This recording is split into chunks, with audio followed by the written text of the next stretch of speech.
Far away on Sodor, the steam engines were confident, cheerful, and determined not to be bullied by Diesel.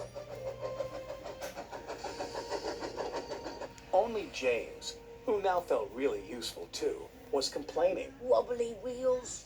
Puffy pistons. Thomas, I should have collected Mr. Conductor.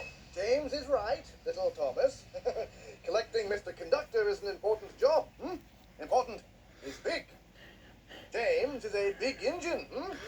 You, Thomas, are small. Small, small, small, teeny, weeny, weeny. And I'm a big blue engine who knows everything.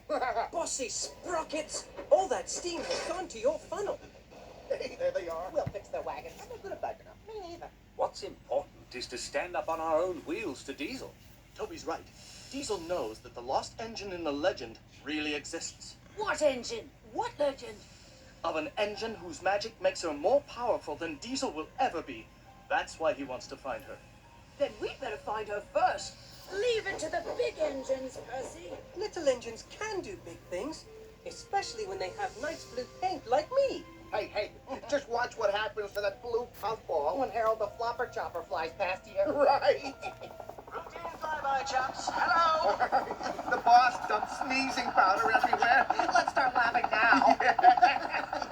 Oh, sorry, Broods. Bit of a dust-up. Love to stay and clean up. Got to go. Bye now. Hey, did you mean to look like that? No. Hey, neither did I. This must be Diesel's doing. Choo! Choo! Dear Mr. Conductor,